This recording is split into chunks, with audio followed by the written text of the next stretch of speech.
आप सभी का बहुत बहुत स्वागत है आपके अपने शैक्षणिक यूट्यूब चैनल ऑल सब्जेक्ट्स पर।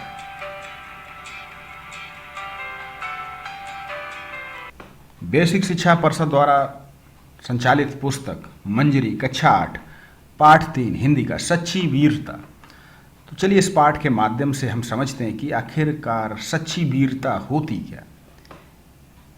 क्या किसी शेर को मार देना या किसी जहरीले सर्प को मार देना सच्ची वीरता है, या फिर दूसरों को प्रभावित कर देना सच्ची वीरता है?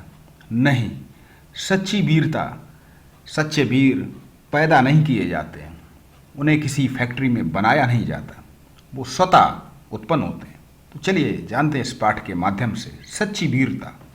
प्रस्तुत पाठ में सच्चे वीर पुरुषों के धैर्य, साहस और स्वाभिमान जैसे गुणों पर प्रकाश डालते हुए बताया गया कि वीर पुरुष प्रत्येक स्थिति में सच्चाई का साथ देते हैं। सच्चे वीर पुरुष धीर, गंभीर और आजाद होते हैं। उनके मन की गंभीरता और शक्ति समुद्र की तरह विशाल और गहरी तथा आकाश की तरह स्थिर और अचल होती है। परंतु जब ये शेर गरजते हैं तब सदियों तक इनकी दहाड़ सुनाई देती रहती और अन्य सब आवाजें बंद हो जाती। एक बार एक बागी गुलाम और एक बादशाह के बीच बातचीत हुई। एक गुलाम कैदी दिल से आजाद था। बादशाह ने कहा, मैं तुमको अभी जान से मार डालूंगा, तुम क्या कर सकते हो? गुलाम बोला, हाँ, मैं फांसी पर तो चढ़ जाऊंगा, पर तुम्हारा तिरस्कार तब भी कर सकता हूं। इस गुलाम ने दुनिया के बादशाहों के बल की हद दिखला दी। बस इतने ही जोर और इतनी ही सेखी पर ये झूठे राजा मार पीट कर कायर लोगों को डराते हैं। चूंकि लोग शरीर को अपना जीवन का केंद्र समझते हैं, इसलिए जहां किसी ने इनके शरीर पर जरा सा जोर लगाया, वहीं वे मारे डर के अधमरे हो जाते हैं। केवल शरीर रक्षा के निमित्त ये लोग इन राजाओं की ऊपरी मन से पूजा करते हैं। सच्चे वीर अपने प्रेम के जोर से लोगों के दिलों को सदा के लिए बांध देते हैं। फौज, तोप आदि के बिना ही वे शहंशाह होते हैं। मंसूर ने अपनी फौज में आकर कहा कि मैं खुदा हूँ, यानी कि अपनी मौज में आकर कहा कि मैं खुदा हूँ। दुनियावी बादशाह ने कहा, यह काफिर है, मगर मंसूर ने अपने कलाम को बंद ना किया। पत्थर मार मार कर दुनिया ने उसके शरीर की बुरी दशा की, परंतु उस मर्द के मुंह से हर बार यही शब्द निकला, अन लहक अहम ब्रह्मास्मि, मैं ही ब्रह्मा हूँ। मंसूर का सूली पर चढ़ना उसके लिए सिर्फ खेल था। महाराजा रणजीत सिंह ने फौज से कहा, अटक के पार जाओ। अटक यानी कि नदी थी। अटक चढ़ी हुई थी और भयंकर लहरें उठी हुई थी। जब फौज ने कुछ उत्साह प्रकट न किया तब उस वीर को जोश आया। महाराजा ने अपने घोड़ा दरिया में डाल दिया। कहा जाता है कि अटक सूख गई और सब पार निकल गए। लाखों आदमी मरने मारने को तैयार हो गए। गोलियां धुआंधार बरस रही हैं। आल्प्स के पहाड़ों पर फौज ने चढ़ना ज्यों ही असंभव समझा, त्यों ही वीर नेपोलियन को जोश आया और उसने कहा, आल्प्स है ही नहीं। फौज को निश्चय हो गया कि आल्प्स नहीं है और सब लोग पहाड़ के पार हो गए। यानी कि मन के हारे हार है, मन के जीते जीत। एक भेड़ चराने वाली सत्वगुण में डूबी हुई युवती कन्या के दिल में जोश आते ही फ्रांस एक शिकस्त से बच गया। वीरता की अभिव्यक्ति कई प्रकार से होती। कभी इसकी अभिव्यक्ति लड़ने मरने में, खून बहाने में, तलवार तोप के सामने जान गंवाने में होती, तो कभी जीवन के गूढ़ तत्व और सत्य की तलाश में बुद्ध जैसे राजा विरक्त होकर वीर हो जाते हैं। यानी कि वीर भगत सिंह भी हैं और महात्मा गांधी, जब दोनों के ही मार्ग अलग अलग हैं। वीरता एक प्रकार की अंतः प्रेरणा है। जब कभी इसका विकास हुआ तभी एक नया कमाल नजर आया, एक नई रौनक, एक नया रंग, एक नई बहार, एक नई प्रभुता संसार में छा गई। वीरता हमेशा निराली और नई होती है। नयापन भी वीरता का एक खास रंग है। वीरता देश काल के अनुसार संसार में जब कभी प्रकट हुई तभी एक नया स्वरूप लेकर आई, जिसके दर्शन करते ही सब लोग चकित हो गए। वीर पुरुष का दिल सबका दिल हो जाता है, उसका मन सबका मन हो जाता है, उसके विचार सबके विचार हो जाते हैं, उसके संकल्प सबके संकल्प हो जाते हैं, उसका बल सबका बल हो जाता है, वह सबका और सब उसके हो जाते हैं। वीरों को बनाने के कारखाने कायम नहीं हो सकते। वे तो देवदार के वृक्षों की तरह जीवन के अरण्य में खुद ब खुद पैदा होते हैं और बिना किसी के पानी दिए, बिना किसी के दूध पिलाए, बिना किसी के हाथ लगाए तैयार होते हैं और दुनिया के मैदान में अचानक ही सामने आकर वे खड़े हो जाते हैं। यानी कि वीरों को बनाया नहीं जाता। महाराणा प्रताप और उनका भाई कुंवर जगमाल सिंह दोनों भाई थे, एक ही घर में पैदा हुए, लेकिन जहां महाराणा प्रताप निर्भीक आन बान के लिए अपना सर्वस्व निछावर करने वाले, मुगलों को खदेड़ने वाले, वहीं कुंवर जगमाल एक कायर और मुगलों के सामने घुटने टेकने वाला था। हर बार दिखावा और नाम के लिए छाती ठोक कर आगे बढ़ना और फिर पीछे हटना पहले दर्जे की बुजदिली है। वीर तो ये समझता है कि मनुष्य का जीवन जरा सी चीज है, वह सिर्फ एक बार के लिए काफी है।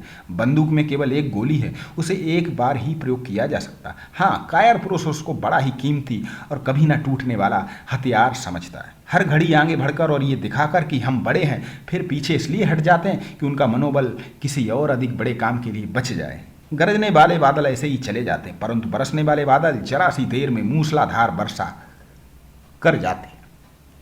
जीवन छोटा लेकिन काम बड़ा। वीर पुरुष का शरीर कुदरत की समस्त ताकतों का भंडार है।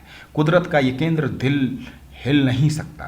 सूर्य का चक्कर हिल जाए तो हिल जाए, परंतु वीर के दिल में जो दैवी केंद्र है वो अचल है। कुदरत की नीत चाहे विकसित होकर अपने बल को नष्ट करने की हो, मगर वीरों की नीत बल को हर तरह से इकट्ठा करने और बढ़ाने की होती है। वह वीर क्या जो टीन के बर्तन की तरह झट से गर्म और ठंडा हो जाता है।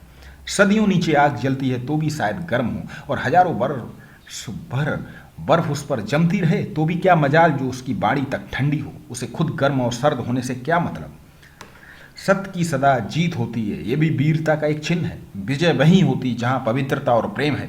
दुनिया धर्म और अटल आध्यात्मिक नियमों पर खड़ी है। जो अपने आप को नियमों के साथ अभिन्न करके रहता है उसी की विजय होती है। जब हम कभी वीरों का हाल सुनते हैं तब हमारे अंदर भी वीरता की लहरें उठती हैं और वीरता का रंग चढ़ जाता है, परंतु प्रायः वह चिरस्थायी नहीं होता। इसका कारण यही है कि हम सबको केवल दिखाने के लिए ही वीर बनना चाहते हैं। टीन के बर्तन का स्वभाव छोड़कर अपने जीवन के केंद्र में निवास करो और सच्चाई की चट्टान पर दृढ़ता के साथ खड़े हो जाओ। बाहर की सतह को छोड़कर जीवन की तहों में घुसो, तब नए रंग खिलेंगे। सरदार पूर्ण सिंह। सरदार पूर्ण सिंह का जन्म 17 फरवरी सन 1881 ईस्वी को एक सिख परिवार में हुआ था। पेशे से अध्यापक थे। विचार और भाव तत्वता इनके निबंधों की मुख्य विशेषताएं हैं। मजदूरी और प्रेम, सच्ची वीरता, आचरण की सभ्यता आदि इनके प्रसिद्ध निबंध हैं। इनका निधन सन 1931 ईस्वी को हुआ। तो इस पाठ के माध्यम से जाना कि वीरता या वीर बनाए नहीं जाते, ये दिखावा नहीं होते, ये स्वतः उत्पन्न होते हैं।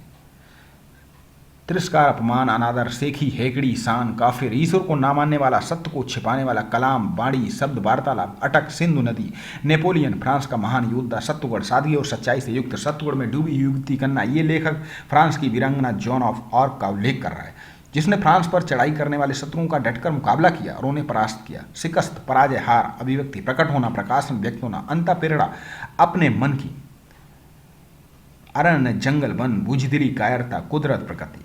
प्रश्न अभ्यास, आप वीडियो को पॉज कर इनको पढ़ सकते हैं और पाठ को दोबारा सुनें और उनके उत्तर ढूंढने की कोशिश करें। अपने शिक्षक से जांच कराएं। चलिए मिलते हैं किसी अगले पाठ के साथ। तब तक के लिए आप सभी को नमस्कार।